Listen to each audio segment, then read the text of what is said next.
Hey everybody, how's it going? Thanks for joining me this afternoon. I am Auronmacintyre. Joining me today is someone who doesn't need a lot of introduction. He's written many books, is one of the preeminent philosophers out of Russia, Alexander Dugin. Thank you so much for joining me today. You're welcome.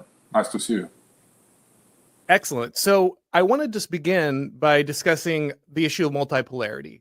This is something I think a lot of people are recognizing across the West, that liberals in the West, especially American liberals, had this idea of the end of history, that we had figured out how to order society properly, and we no longer needed to ask the larger questions of human meaning or organization. There was a standard way that we could pretty much align all societies, and it was only a question of when every country would realize the truth of liberalism and organize under these principles. What we're seeing now is that this is simply not working out, that the application of this ideology around the world just does not fit with many societies. And even in the societies where it originated, it seems to be eroding the understanding of peoples and their ways of life. So what is multipolarity, and why is this a solution to the issue of this kind of global liberalism that doesn't seem to fit every nation? So first of all, you are totally right about this globalist project. That is one of the main feature of liberalism. Liberalism denies very explicitly any kind of possibility of difference. So there is only one way of the global development represented by the Western modernity, but liberals insist that the final shape of this Western modernity, it is given by them, by liberalism. So the liberalism, it is a kind of the result of the human history, the top of the development, of the progress, and the set of values proper to liberalism is not just one ideology among the other, but it is the only ideology. And liberalism has arrived to this position basing on the historical fight against the alternative ideologies, as well Western, as well modern, fascism and communism, and that is a kind of summary of the history. But liberalism from the very beginning insisted that there should not be the states, so there should not be alternative. There should be only one state, global world or government. There should be only one political philosophy based on the radical individualism and cutting all the ties with collective identity, that is the metaphysical individualism. There should not be the states, the churches, the nations, the ethnic groups, nothing of the sort, and all the individuals making transactions across the world without any identity. So liberals don't recognize any kind of identity outside of the individual one. So they deny existence of the people, of the churches, of the religious, ethnical groups, religions, and so on. All that is optional. Gender is well optional, and being human is as well optional. So the individual, it is metaphysical principle, not identic with human. Individual is something that could exist without humanity. For example, in dimension and AI, in the post-human species. So, and gender politics, and it is just preparation for this final advancement of this individualistic liberal society. That is the concept of the end of the history. And multipolarity concept, multipolarity as a theory, it is a kind of total refuse of all the principles embedded in liberalism. Not only geopolitically, economically, cultural, cancel culture, unipolarity, globalism, anything. So the idea of multipolarity starts with affirmation that there is not only one civilization in the world, Western one, liberal one, progressive one. There are many, not so many, few, let's say few civilizations, including Eastern Orthodox, Russian, Chinese, Indian, Islamic, African, Latin American, closer or further from the Western one. But this civilization, they have all the rights to follow other paths, other way in the history, to create their own political, cultural, social, spiritual, philosophical systems basing on their traditional values. So the Western modernity and liberalism is just one of the options. It is not the destiny. It is not the end of the history. The claim to be the end of the history and the summary of the history of all humanity is something hegemonic, something imperialist, something colonial in its essence. And multipolarity, it is a radical rejection of this claim by the liberal globalist West. But this time, and that is different from Soviet time leftist alternative to liberalism, that multipolarity is not left. It is not just Marxist criticism of capital. That is affirmation of the dignity of the spiritual identities and principles of different civilizations. It is basing much more on the traditionalist approach. So if we are, as Russians, Christian Orthodox, so for example, the results of secularization of the Western Christianity is not obligation for us. It is just historical experience of the Western part of the humanity, and we are the we have other matrix. So there is no individualism, there is no nominalism, there is no capitalism. We could arrive to other conclusion in the history, as well as Indian and Chinese, as Muslims, and that is multipolarity. That is something new, because there is inertia, the will to reduce the multipolarity to something that existed before, for example, Westphalian system, the kind of national states or ideological camps. But in the reality, multipolarity is something postmodern, it's something new, totally new. It is a kind of anti-globalism from the right, basing on the acceptance of the deep and traditions and deep identities of different civilizations in the plural. I think a lot of people who hear this critique often say, but liberalism didn't actually say that we have to end nations. I mean, you might see hints of it in places like Immanuel Kant or others, but John Locke probably understood that there would continue to be nation states. And so when they look at classical liberalism, they say this is the liberalism that allows for nations and peoples. It is the perversion, it is the progressive liberalism. This is the one that has gotten out of control. Do you think that that's a fair distinction, or do you think there was something at the heart of liberalism that would inevitably lead it to the place that you're describing? So if we come to the principles of the liberalism, we see in them already the final station. So the Lockean liberalism, or old good American liberalism or European liberalism, they were just the stages, just the phases of the same process. So from the very beginning, liberalism was wrong in identifying the human nature as the individual. So that was the conceptual error.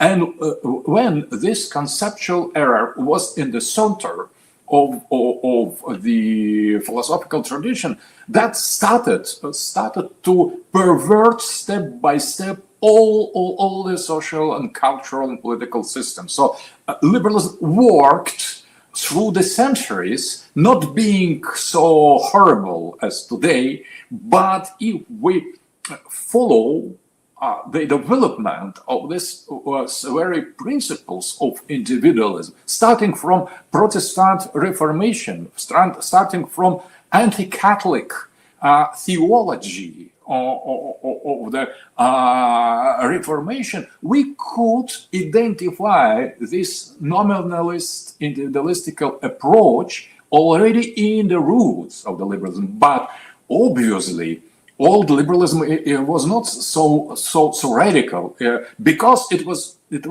just a stage, just a phase, historical phase. In the first time, in the first era of all liberalism, the liberals could tolerate existence of national states. More than that, national states were created by bourgeois instead of traditional states, spiritual states, empire. The Pope's rule over traditional political order in pre-modern Europe. So liberals were in favor of creation of bourgeois national state as preparation for the civil society for the future globalization. So that is a very important thing. For us, it is obvious, it's easy to accept. I think for many Westerners who are very sincere and who refuse this totally perverted system of globalism, of neoliberalism, of liberalism that you have now, extremists, terrorists, absolutely insane.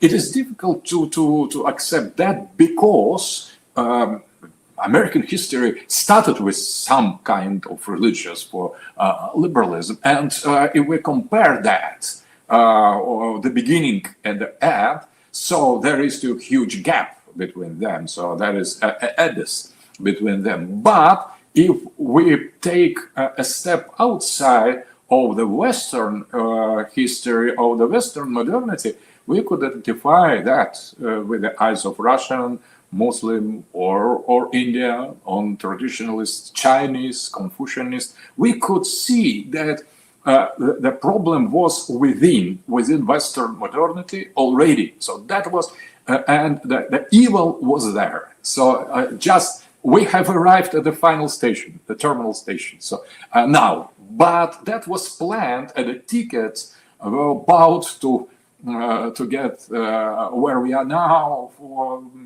centuries ago.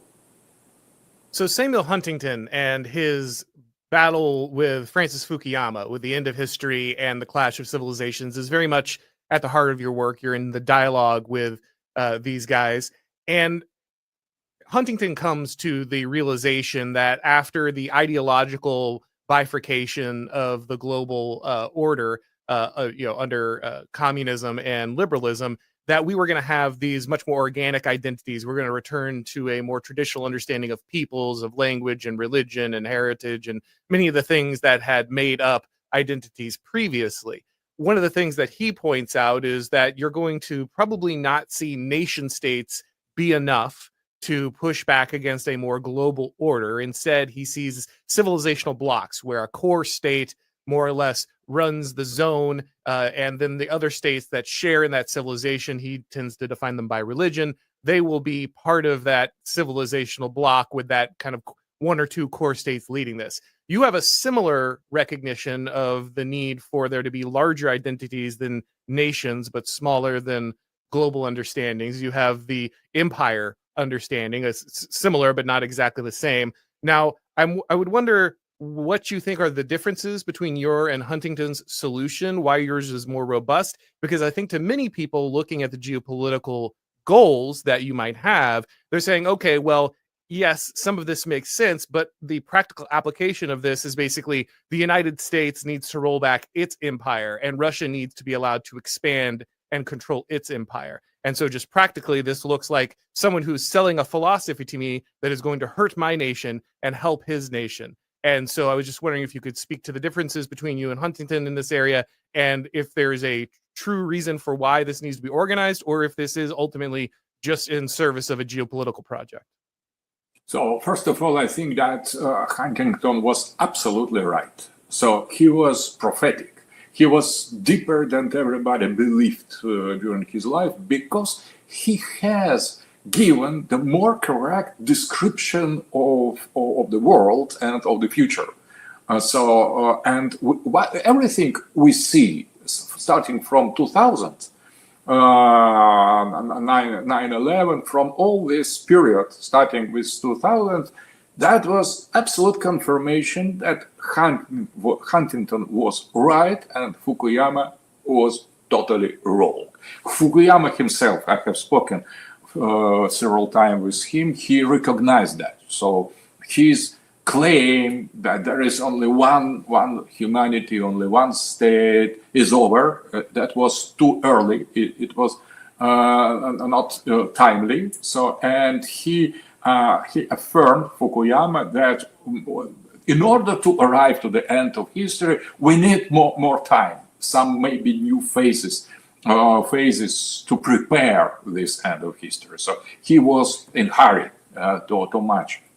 And Huntington has described a very correct and perfect picture of what will follow, what we will have in the near future and what we have already now. So Huntington is correct. So it is not just to position. Maybe Huntington was not against the globalism, but he just described the reality that globalization will fail. That globalization is based on the abstract principle that everybody in the world is already prepared. Every society in the world is ready to be to change the gender, to be transformed into modern Western liberal individuals. But that was not the reason. And I could judge on my own society, we weren't ready for that, absolutely. And when we have discovered what the modernization, globalism, and liberalism mean in reality, we have refused that. That was not just decision of Putin as individual. That was the common reaction against the Western liberal globalist project. When we have discovered what is its meaning, we have rejected that. The same with Chinese, the same with Indian, the same with Islam, as Muslim people, the same with African. But that is not just theory of clash of civilization. There is constatation of the bitter for the globalist reality of the status quo. The things are like that. So nobody except the West, and maybe the West itself, but outside is absolutely certain, nobody is ready to become the citizen of the world in the concept of liberal globalism. So globalism is rejected everywhere, and in the West as well. So, but for example, what we see now in this crisis of immigration, of illegal immigration, all these talks about grooming gangs of Pakistani in England, all this problem of immigration in American politics, we see that the society remembers, is recalling that there is something more than just individual. There are cultural collective identity, to be American, Native American or not, to be integrated culturally or not, to have some religious ties with the society or not. That is not about biology. It is not about the color of skin. That is about collective identity. It is much more important principle. And this collective identity could be national, ideological, or civilizational. So the second point that Huntington has pointed out very, very clearly, that the problem will be not between national states, because national states are more or less dissolved by now in the West, at least. So national states don't represent anymore the deep identity. Liberalism has destroyed this identity, but in spite of advancement of the totally individualistic civil society, global society, there appeared this new kind of deeper identity, civilizational one. So, and that is the fact you could not win with ideology, with propaganda, with some artificial means, because civilization is something deeper that is deep inside. And I think the crisis that the West passed through now is about that. So the West discovers as well, the West, who is and was the main driver of this globalization, liberalism, globalism. Now it discovers something wrong inside itself. The West is discovering its own civilizational identity and finds that there is something wrong with that. So there is identity, there are the enemies of this deep identity, and these enemies are not external as Russia or China or Muslim country. There is internal globalist elites who still continue to implement this globalist agenda, this end of the history project, in spite of growing pressure from the bottom to recover, restitute this civilizational identity of the West. Concerning geopolitics, so I don't see any problem how we could unify, recombine this civilizational approach with geopolitics, because geopolitical boundaries, geopolitical borders coincide with the civilizational one.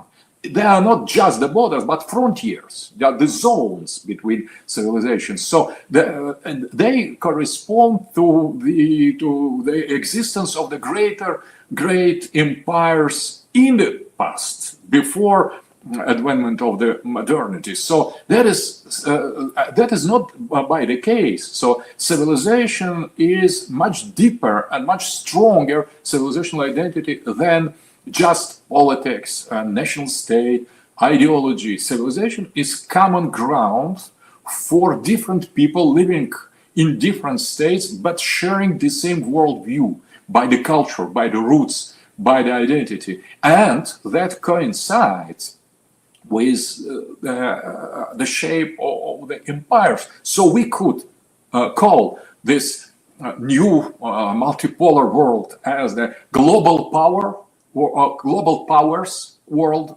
order, or a civilizational world order, or the kind of return of the empires. So we see Chinese empire, Russian empire, Indian great states, Islamic empire, African continent as the project, the empire of the future, and two wise regency of Spanish empire, so Latin American empire, and Brazil was for some short time an independent Latin American empire as the possible image of the future. So we could call it empires, we could call it global powers, we could call it civilization. So it is not just justification of imperialism or expansion.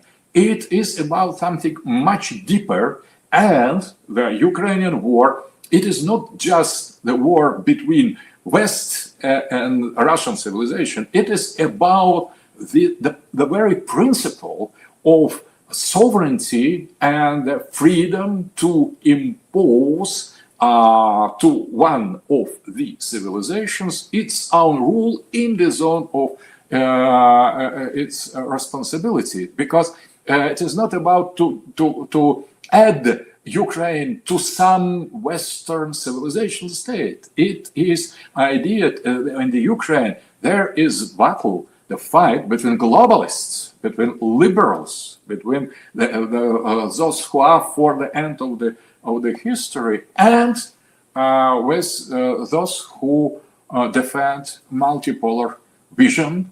And that multipolarity could be applied not only to Russian Empire, to the West, to Western Europe, to America. And when we saw how MAGA started to grow in the United States, we had an impression that that is something like acceptance of multipolarity in reaffirmation of the American civilization is going on. So we interpreted, maybe it was we were wrong, I could not say, but we have seen in the MAGA movement, in Trumpism in general, precisely this return from the globalism to the idea not of the national state, not so much of a national state, but to the idea of American empire. And all these talks about Canada and Greenland were not just the jokes. We consider that as the plan, as American plan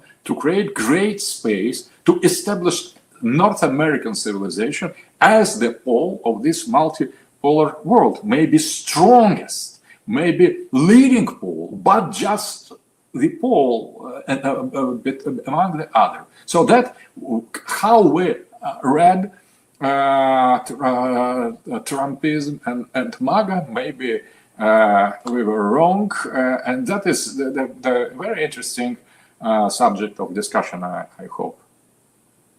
So one of the ideas that has come to fascinate me has been the development of peoples as a metaphysical entity. It's something that has a spiritual reality and a destiny that is its own. And I encountered this in other thinkers before running into your work, like Spangler, and later on read into Heidegger and others. And so this is an idea that I think is represented across many different thinkers and traditions at this point, and I think has a lot of truth to it. One of the things that you outline, I think pretty eloquently, and I think it's the fourth political theory, is the way in which when societies scale, they have to abstract their way of being into something that is more analytical so others can follow. You have to turn it into an ideology instead of a lived experience so that it can be spread to other peoples who might not necessarily naturally encounter it or apply it in their own way. And so one of the things that I do think about when we're talking about these empire level civilizational geopolitical arrangements is you have a situation where you're necessarily going to have to artificially abstract some level of the way of being of the people in order to operate this state. And I think scale is one of the greatest enemies of human civilization right now. We have abstracted so much of what we do. We have created such a high level of complexity that we are no longer rooted on our natural ways of being. And I worry that the civilizational model, while I think it's better than global, still scales too high, that the imperial model is going to open itself repeatedly up to this problem. It's not that the liberal model is the first one to run into it. In fact, most civilizations, when they feel like they're at their height, tend to want to force their will onto their neighbors in the world. It seems like a natural cycle of civilizations and not something that is just particular to liberalism. So does the fall of liberalism actually solve this problem? And is empire actually the right place to stop this scaling? Because I'm not sure that that won't eventually still destroy the characters of individual peoples. So first of all, the difference between national state and empire, that empire tolerates the differences, political, ethnic differences, and collective and identity inside. So national state is dealing only with individual citizen. So citizenship or nationality, it is the fact, juridic, legal fact to belong to this state with the idiom, the main language, and so on. That is formality, that is abstraction. Citizenship is abstraction. And when we are dealing with national state, we are absolutely dealing with these juridical abstractions. Empire deals with collective entities of different scales. So inside of empire could exist the kingdoms. Inside of empire could exist states or different kinds of tribes or religious communities. So empire, that is, in my opinion, it is the greatest possible scale that still has the relation to plurality. So if we come from the empire to the humanity, so that is precisely the problem. So if we, because empire, it is a kind of relative absolute.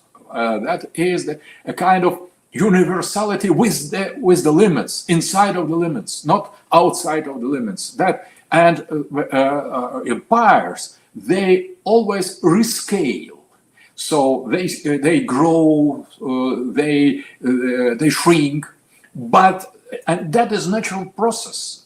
So they try to save and to transmit its core. So the heartland. So the empires they prevent, they defend their heart, but expansion or reduction of the territory is a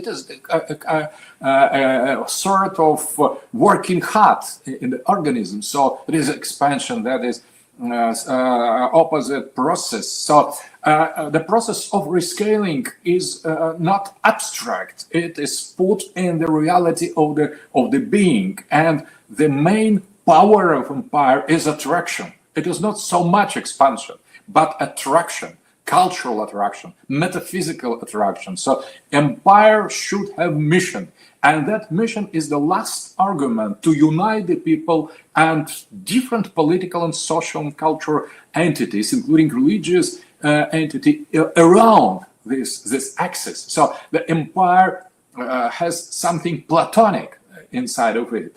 It is vertical organization or vertical around vertical axis. It is open from the top. So it is not just the will of some individual. So that is tyranny, and Plato hated that. So it is not empire. Empire is open and on the top. It serves some truth, some transcendental spiritual mission. So we could not imagine the British Empire was not such kind. That was just liberal expansionist colonial entity, but traditional Roman Empire, Greek Empire, Assyrian Empire, Russian Empire, Byzantine Empire, including Chinese Empire, so Indian civilizational as well, circle of influence.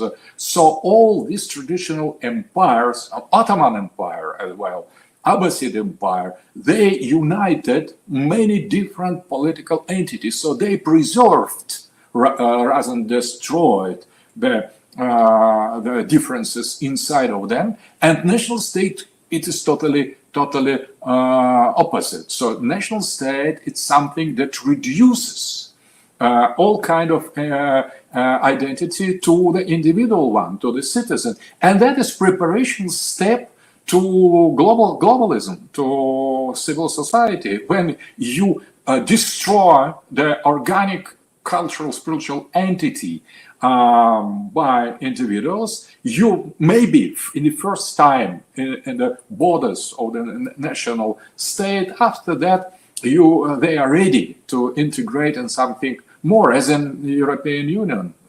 There was a nationalist stage of globalization. After that came this supranational mixture, confusion of the individuals, and but mixture between French and Germans was not enough, so they have brought the other individuals, individuals with no roots in European society, in order to destroy this deep identity. So liberalism, it is the conscious destruction of civilizational identity, and multipolarity is a kind of opposite strategy.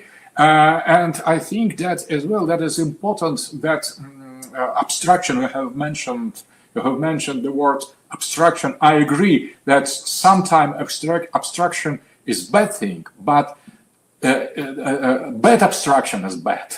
Good abstraction is good. So if we correctly can abstract the meaning, the spirit from the phenomenon we observe or the thing we are dealing with, that is good abstraction. The problem is not in abstraction or artificially creation. So when this abstraction is based on error, when artificial creation is counter-natural, So that is the problem. So we are obliged to deal with some abstractions, with some artificial steps. So we need to create something, restore something, preserve something, and always there is the choice of the free will.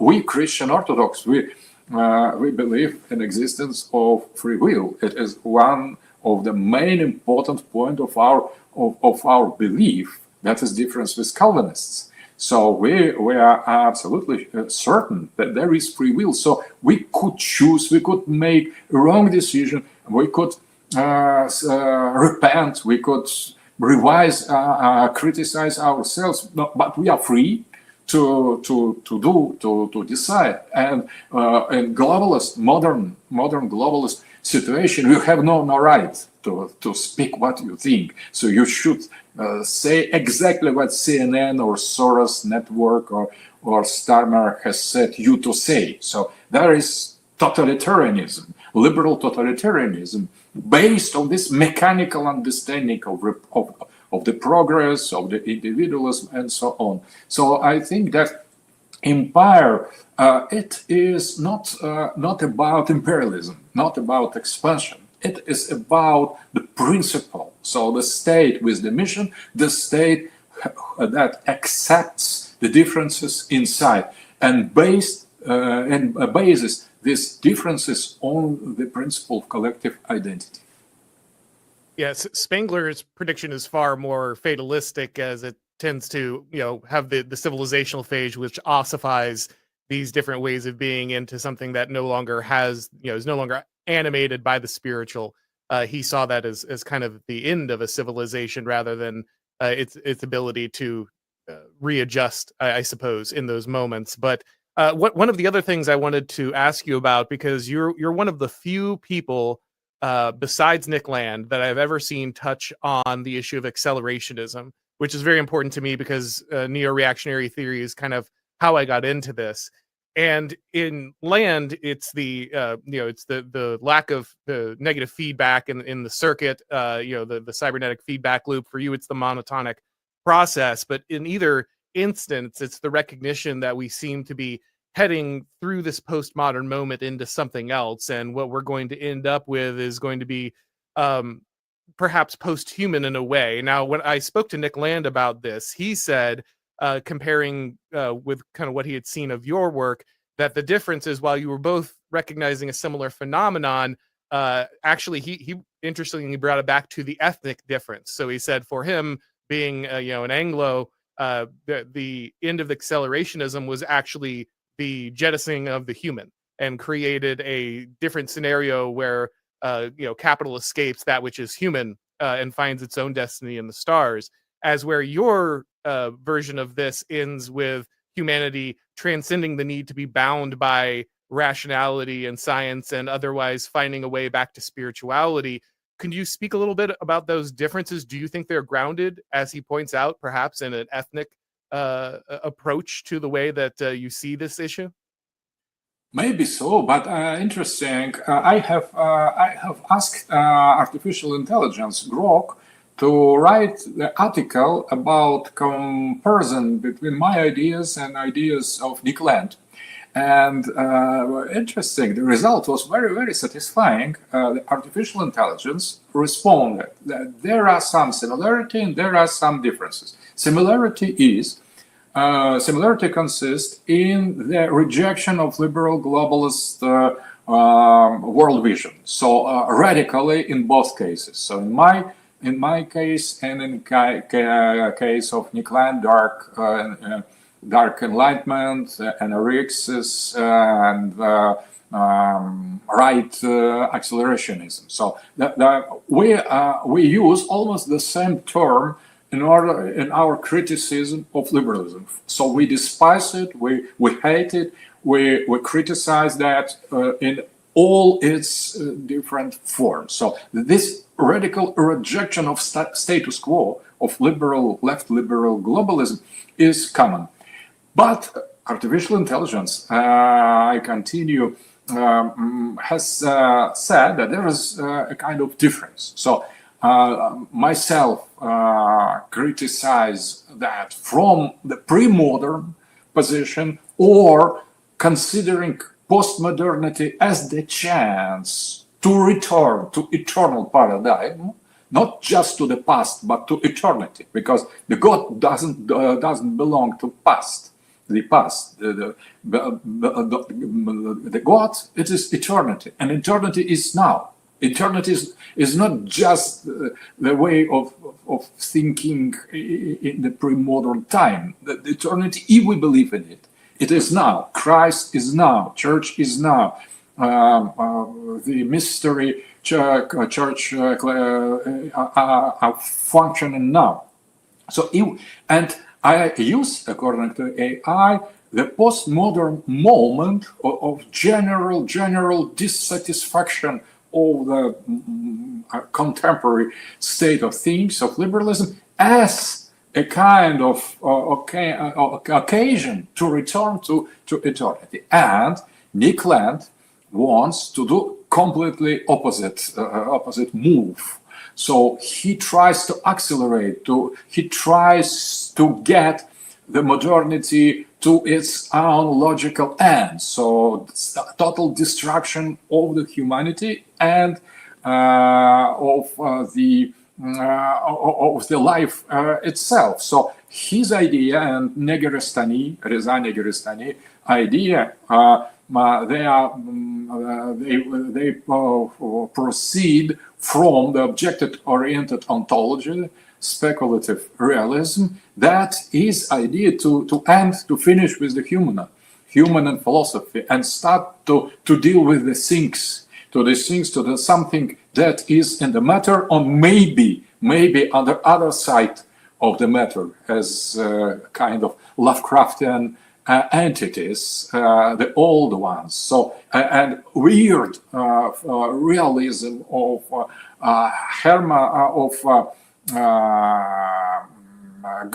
Graham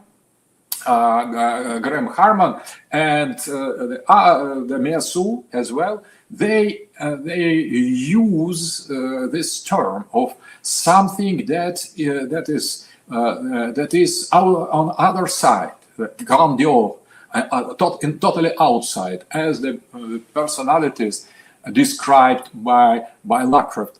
So that is satanic parody on my understanding, metaphysical understanding of conservative revolution. So that maybe at the end of the day, the both versions are much more radically opposed than our criticism of liberalism. So we reject in liberalism totally different semantic cores. So and according, but Nick Land, why I'm so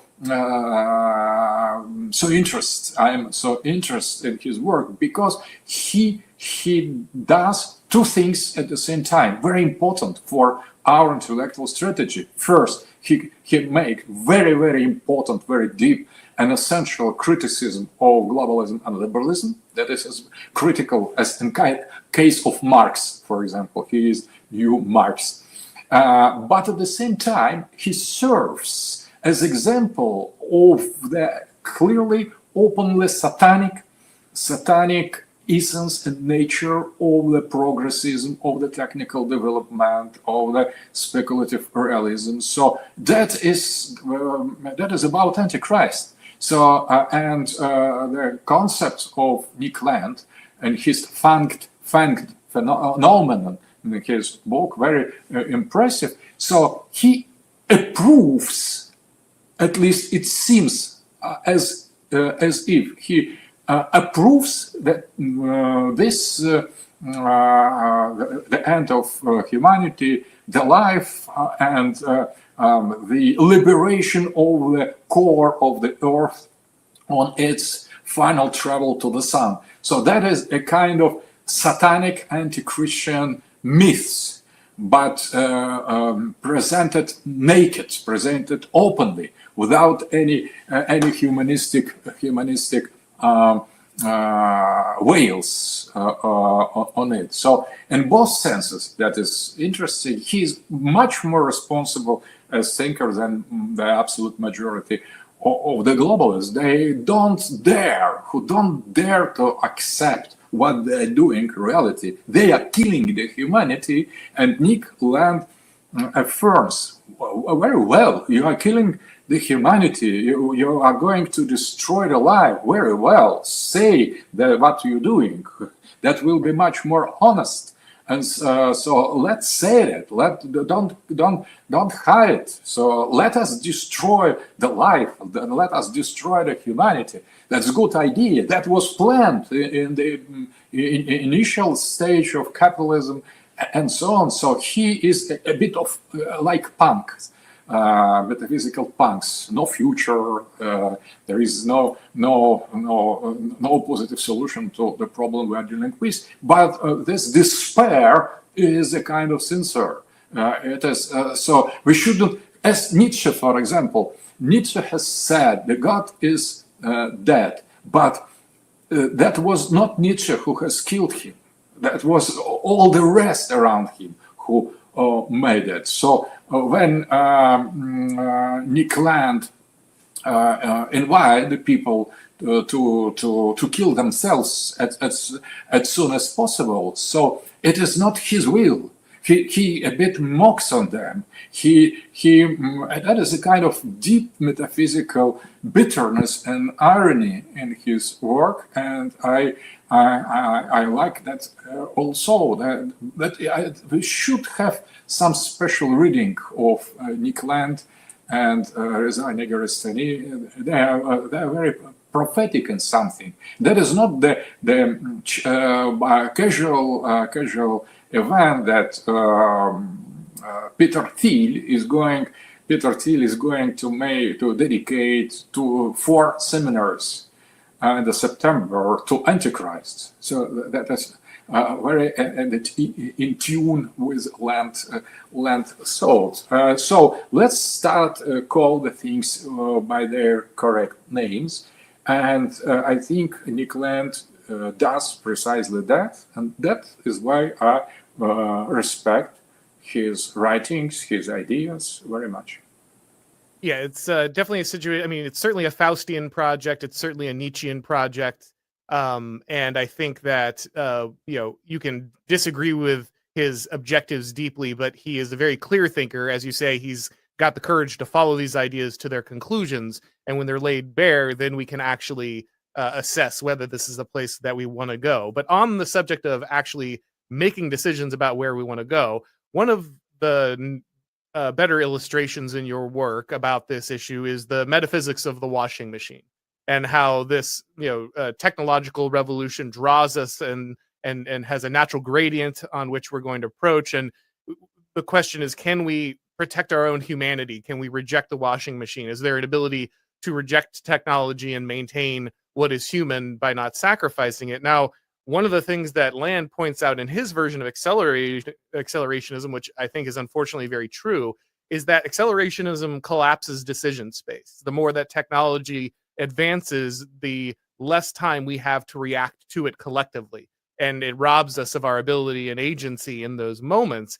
And so I can see smaller individual communities, an Amish community or others, very tightly knit, very strict religious communities, perhaps rejecting the metaphysics of the washing machine. But I am doubtful that civilizations seem to be able to do this, because, as I said, the technology keeps accelerating the pace at which decisions must be made, and we have less and less time to deliberate on these issues, and things just happen automatically because we don't know how to approach the technological revolutions that are happening under us. In many ways, our politics feel like an attempt to blame other people for the consequences of our technological advancement, rather than actually tackling any issue as a civilization that we need to. So do you believe that ultimately we can, as civilizations, get a hold of the technological problem and arrest this acceleration, or is this ultimately something that will be taken out of our hands? So first of all, I would like to to clarify a bit the concept of civilization, because you have mentioned Spengler. He used civilization in a very special way. So as the end phase of the culture, of the cycle of the culture, the cycle of life of the culture, I use that in a totally different way. I include in the concept of civilization, as French do and Italian do and American do, mostly without direct allusion on Spengler, as the cycle of culture. So in general, not just the final stage, technological stage of the development of the culture. So I'm using civilization, the word, the very word civilization in that sense. It's something global, inclusive, where there are different stages: rise, fall, and so on. Second point, very important, about technology. I think that technology, it is metaphysical problem. So that is why metaphysical of washing machine. So we need to consider and to conceive the techniques, the technology from the metaphysical point of view. What is technology and why it is so important in our life, in our society, in our history? Heidegger has developed the great line, the context, how we need to think that, and according to him, technology is a kind of alienation of mind. So Heidegger is dealing with two very important core concepts: Dasein, being here, Dasein, and das Man. Das Man, we could not translate it. They say, they think, and who are those? They who say. Nobody. So they say. It is not collective affirmation. It is something abstract that is here, but you could not never be sure that somebody has really says that. So that is das Man in German language. They say, they think, they go, and so on. So das Man, it is the product of alienation of human mind, of human behavior, of human Dasein, of human presence. And this alienation is something technical. So das Man, this alienated form of being, of existing, is already artificial intelligence. So if we don't live authentically, if we question what is the being, what is ourselves, why we are thrown here in this world, if we don't put this question, if we don't confront the death and nothing directly as a kind of, if we don't lead the dialogue with them, it just we are totally immersed in the routine, in the banal life, everyday life. So we are working, thinking, living as automates like das Man. So we are not human. We are already, before being replaced by artificial intelligence, robots and cybers, we are already replaced authentic form of being by non-authentic form of being. We are already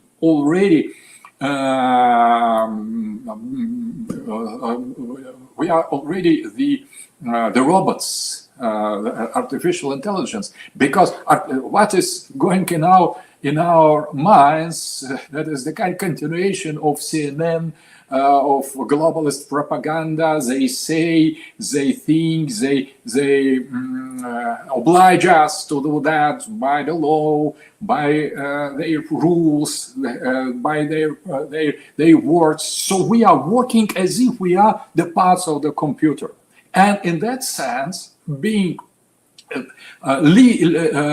leading this inauthentic, non-authentic life, we could not change anything. We are algorithms already, not after. We are already inside of this artificial intelligence. That is the other brilliant idea of Nicolas that we are living in a simulation and not in the reality. So in the level we are leading in authentic life, we are already in the future. So we could not make any decision. And the technique, it is about that. Technology, classical mechanic is about that you could not choose. So you are obliged, you are put in some predestination as in Calvin system, but Calvinism embedded in the mission and the politics and the society and the technology and the industry and the economy, all that is mechanical predestination.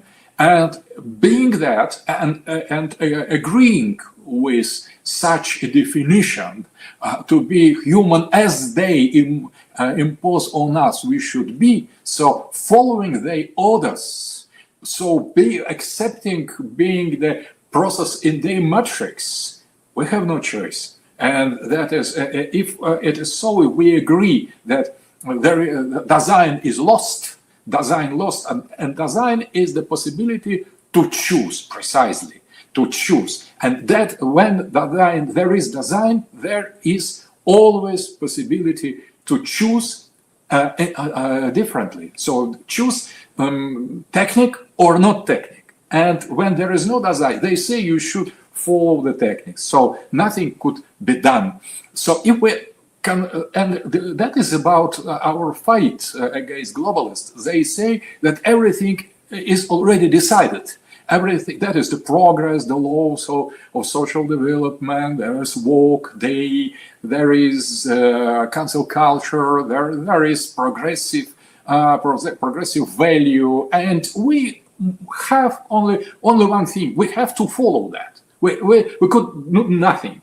We could be obstacle to that, all obstacle as patriarchat, as males, as whites, and as Christians, not too much gay friendly. So it is there is the choice to be in tune with time or to be retarded. So nothing else. There is no choice, because that is the technological approach to the society. But if we believe in design, if we stand strong defending design and possibility authentical being, so we always could change the destination of this process. So because that is the illusion of technology, the illusion of inevitability of linear progress. We always should agree. So without this existential agreement from ourselves, nothing could happen, absolutely nothing. But that is the mystery of God and the heart of believer. And if we believe, so we know our strength. So nothing will happen if we don't accept that. And that is why our revolt could be successful and we could win this destination, this fate, this destiny as techniques. Because if we can save design, but to kill design, it is the main task of object-oriented ontology, by the way.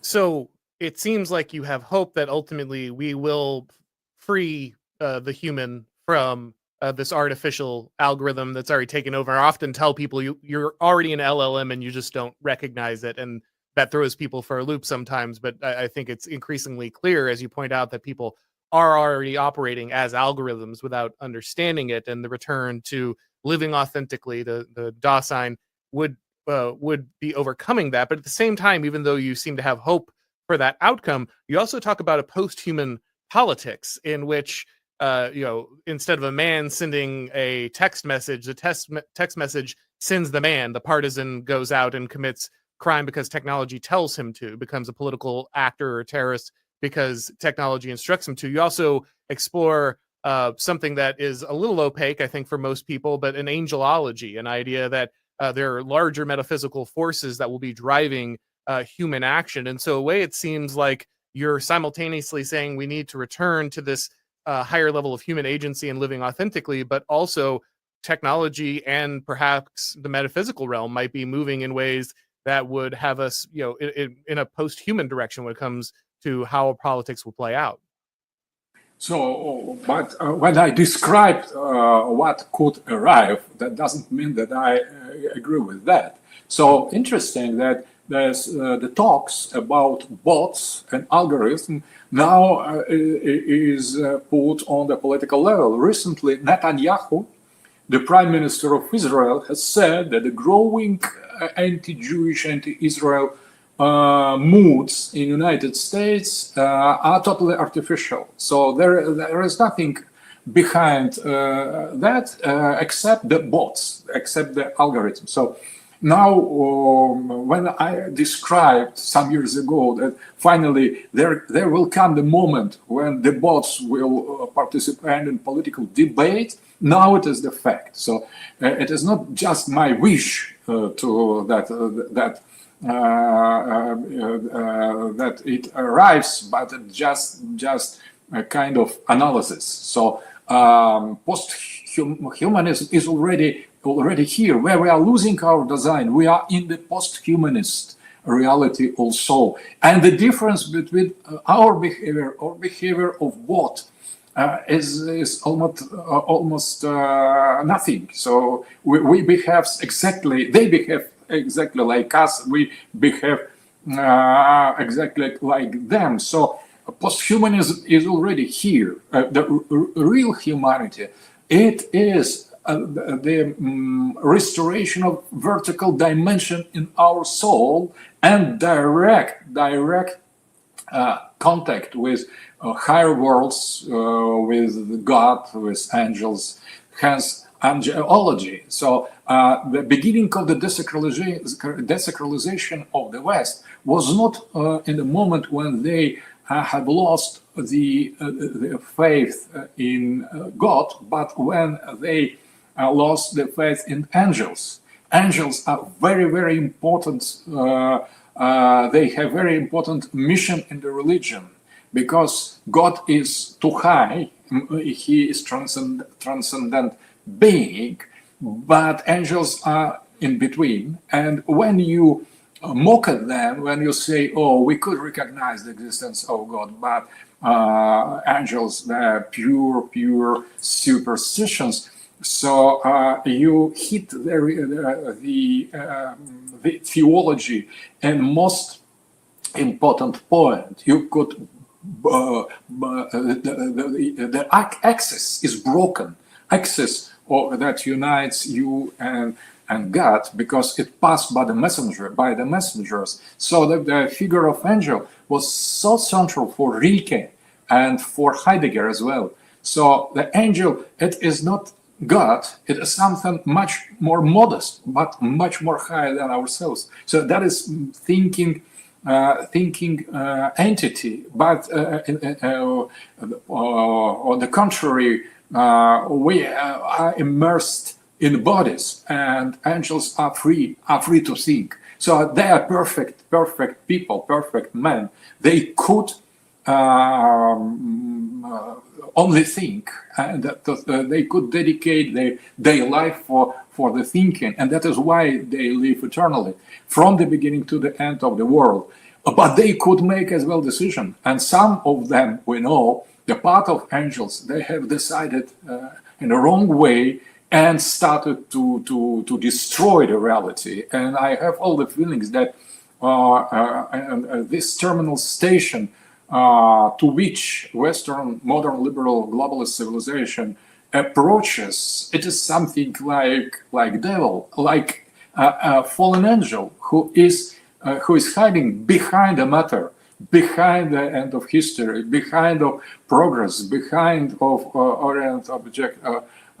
object-oriented ontology, behind the end of history. That something like that Thiel has said in his very interesting, intriguing interview recently. So my idea is that ideology is a very important part of living religion. So if we abandon it, we abandon the bridge between us and God, and that is precisely desacralization.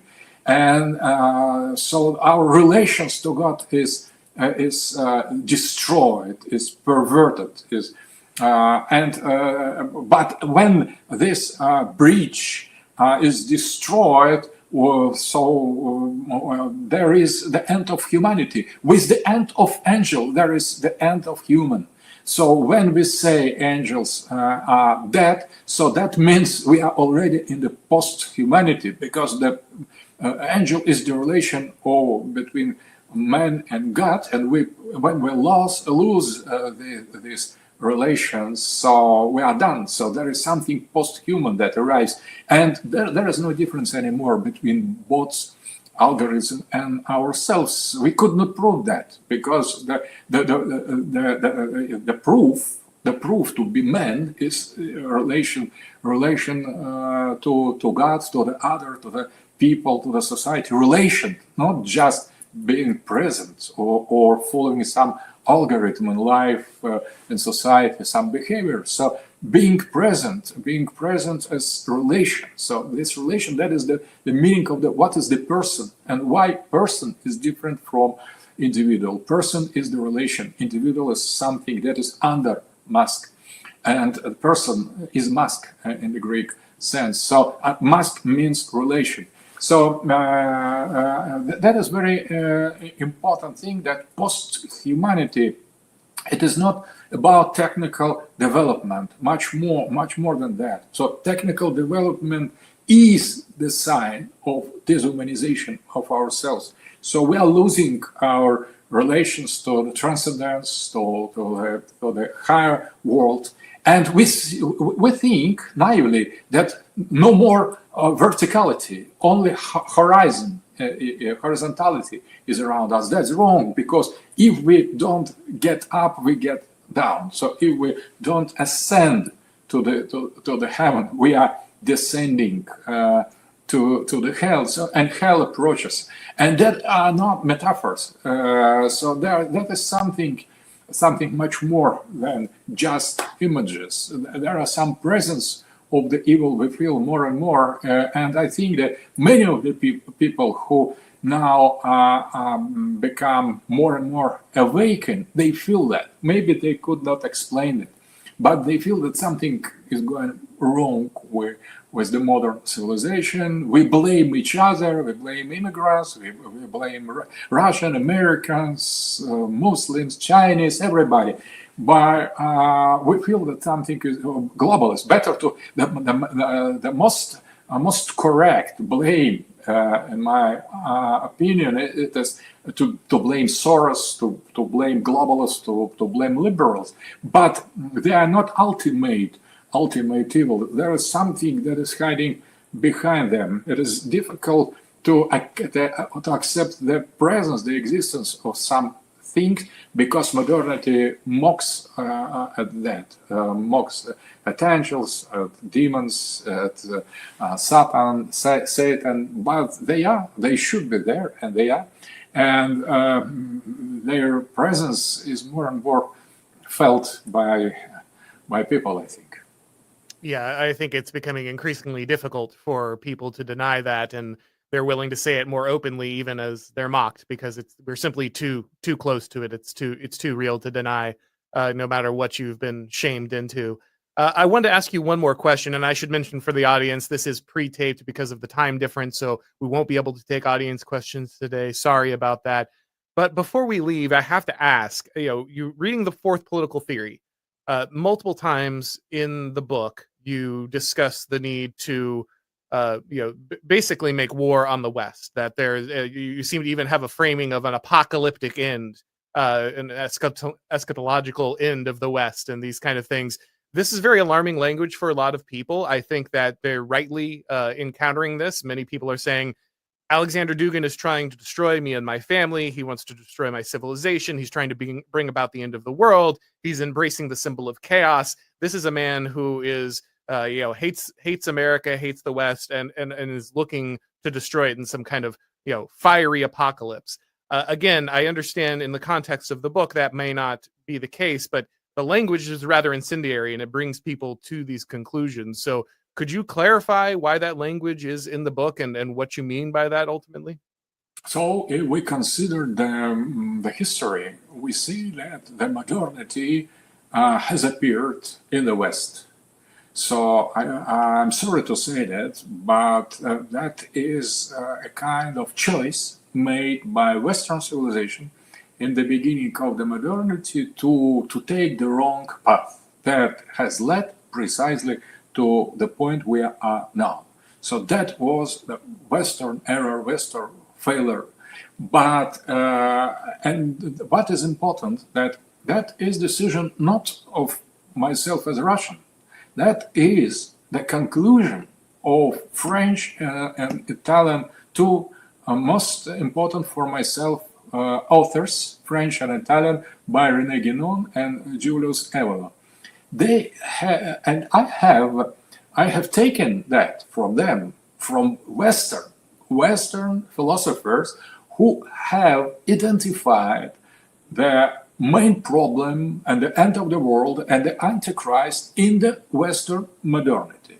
So Guénon was French, and he has said that modernity is Kali Yuga, is the end of time, and that is total perversion. And West is responsible for that, and East is not responsible for that because East was colonized by the West. So Western modernity is the satanic kingdom that was based on the destruction of holiness, of the sacred values, of the church, of the Christianity, of the Greco-Roman tradition, of the Platonism, of the Aristotle. All the contrary was praised. The progressism, the materialism, the atheism, the social democracy, and liberalism, and so on. So, and that was the fault of the West and modernity, and not of the rest. And that is the same position was that of Julius Evola. He was in the favor of the traditional Western values. He defended the traditional sacred values, but he criticized radically the Western modernity. So I'm following and Christianity. He didn't like Christianity at all. Yes, he didn't like Christianity because he considered that the path of modernity, of the Western modernity. I don't agree with him, but logic, I try to clarify the logic. So if modernity, it is Western phenomenon, and today modernity is represented by globalism, by big pharma, by Fauci, by Democrats, by globalists, by liberals. So it is not just some situational moments. It is the logical arrival of the conclusion of what had started with the beginning of the modernity, following Guénon and Evola. But at the same time, I would like to say that I very much like, and I would say I love the Western tradition. I am admirer and reader of Western philosophy, of scholastic author. I adore and admire Plato and Aristotle, and I deplore profoundly that the West has lost itself, its soul, its thought. So for me, the criticism of the West, it is not just the position of Russia, it is position of the Western traditionalist as well. So I feel total solidarity with all the Westerners who try to return their spiritual tradition. They try to find and reaffirm the roots of their spiritual and sacred identity, but the modernity, Western modernity, is something openly opposite to sacredness, that was based on profanity, that was based from the beginning on the destruction of the transcendental dimension. And I could not accept that. Neither in Soviet Union I was radical opposition to communism. I was dissident. I was anti-communism precisely because communism was Western and modern, because it was based on atheism, on materialism, on the Western values and not Eastern traditional Orthodox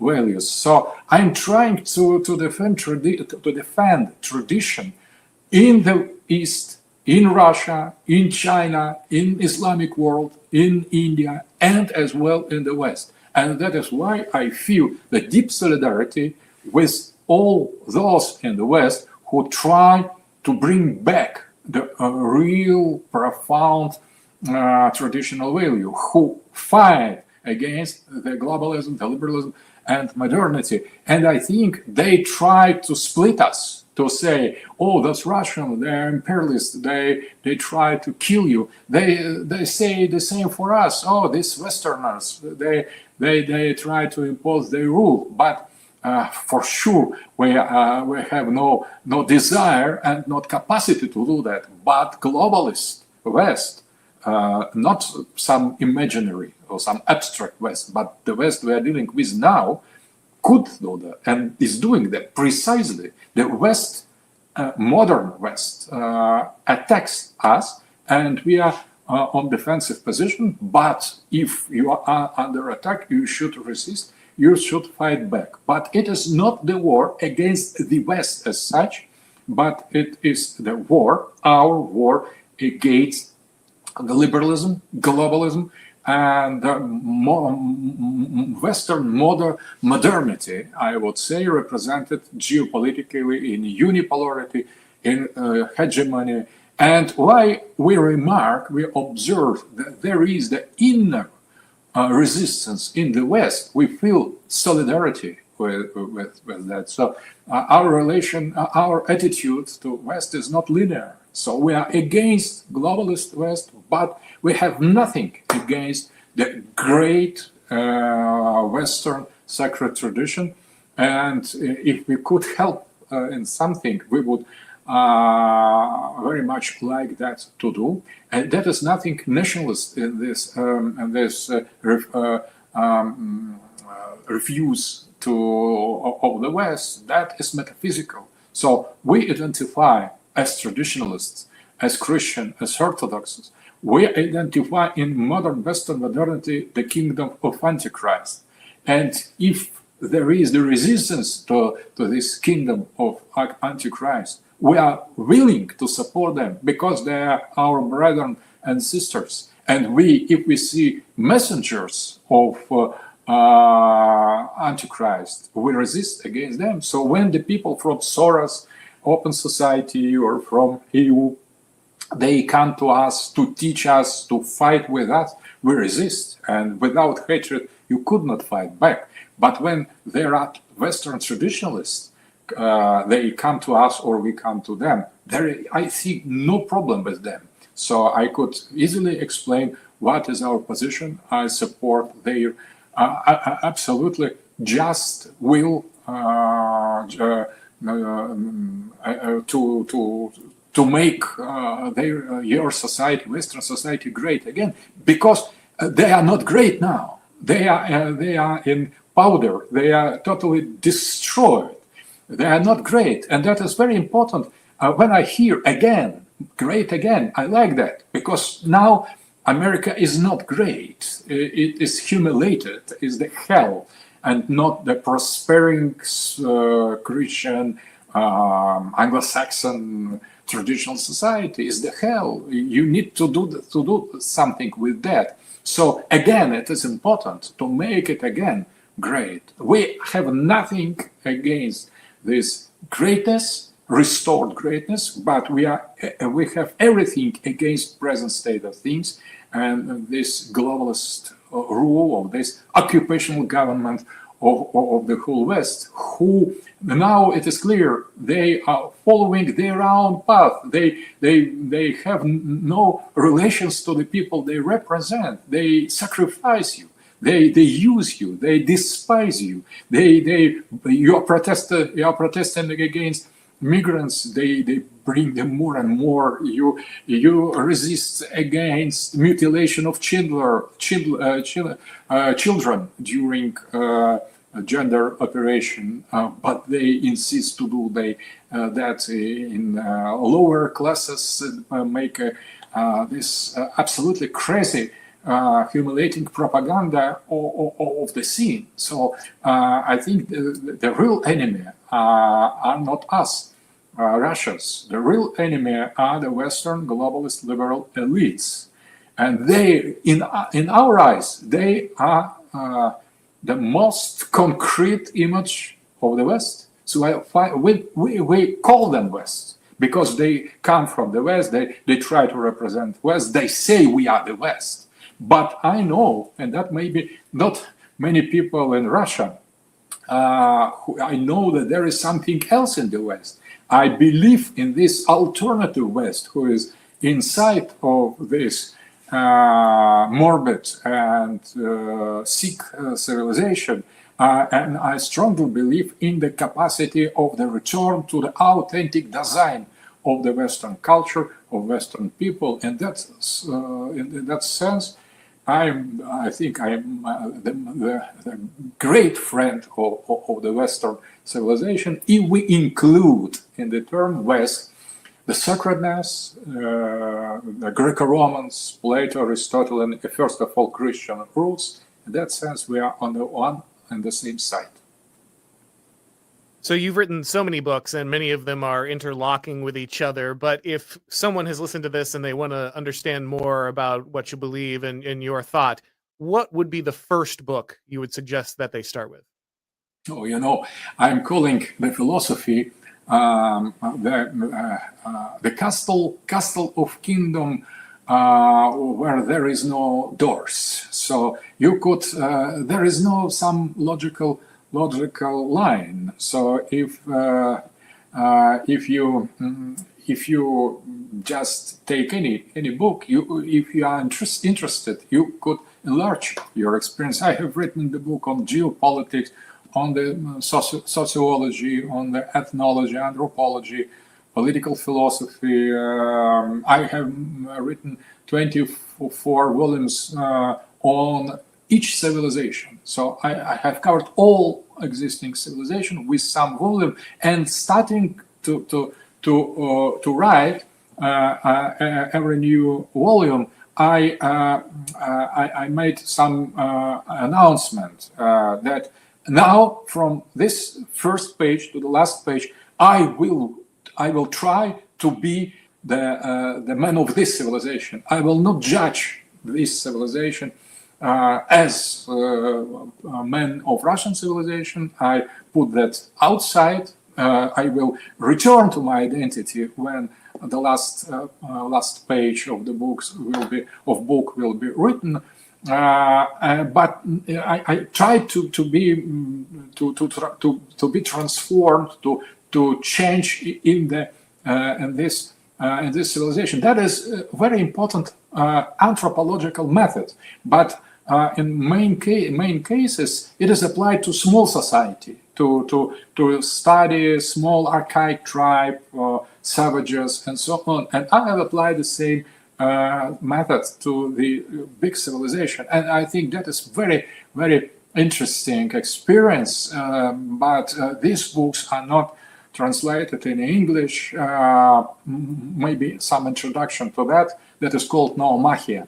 Some introduction is translated and published, but you could start with anything